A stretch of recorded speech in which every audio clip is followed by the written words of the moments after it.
मालिक ने वो ठीक का सिलेंडर रखा था और उसमें कहा था कि 5505 जब कलयुग बीत जाए, महापुरुष फरमान जग तारण हो आए। और काल से कहा था कि जब कलयुग इतना बीत जाएगा तब हम अपना अंश उठाएं। ये 13वां वंश अवदास आया बच्चों। विश्वास कर लो, कुछ भी हो ये ना देखो। कबीर साहब दानक थे, दुल्हा थे, झोपड़ी में सारी उम्र रहे, सारी सृष्टि का पालन करता, सबके दान पोषण करता, और वहां थे। अब बताओ कौन मान रहा है कबीर इज गॉड?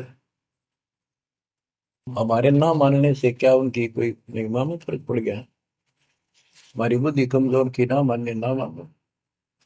वहीं से दिखावा करने की जरूरत नहीं थी। समर्थ हो 120 वर्ष उस झोपड़ी में रहे, दुल्हे का काम करते रहे, निर्धन की भूमिका करते रहे, शूद्र जाति में रह गए, इसमें छुआछात बहुत ज्यादा थी।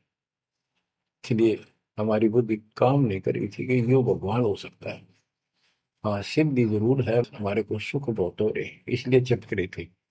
जब दाता ने एक लीला की, सब छोड़कर भाग गए, विमुख हो गए। गुरुद्रोही नहीं हुए, शुक्र है।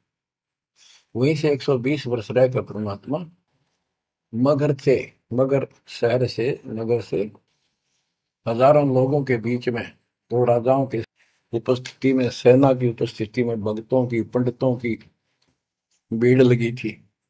एक चादर नीचे बिछाई, एक ऊपर ओढ़ी, और आकाशवाणी के ऊपर जाके देखो उठा के चादर, क्या है इसके अंदर? देखा तो फूल थे 100 जितने, सुगंधित।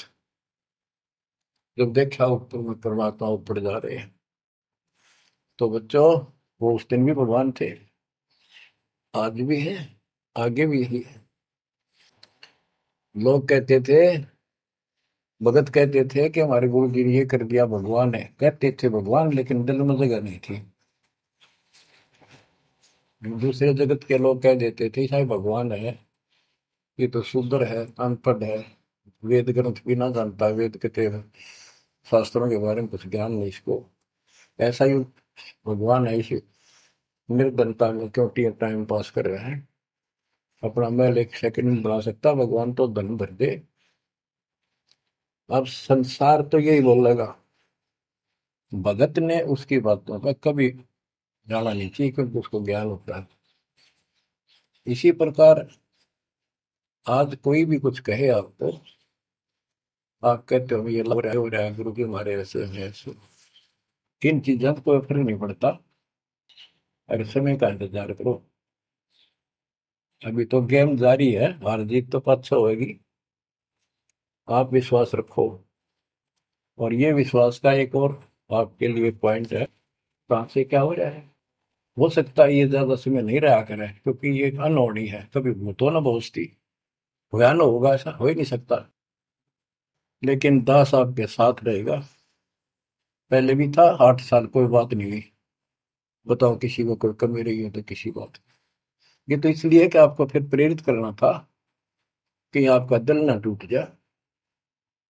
आप समझ लेना, जो हो रहा है परमात्मा की कृपा से हो रहा है। आगे जो होगा उसकी रजा से होगा, और जो होगा तो अच्छा होगा, बहुत ही अच्छा होगा।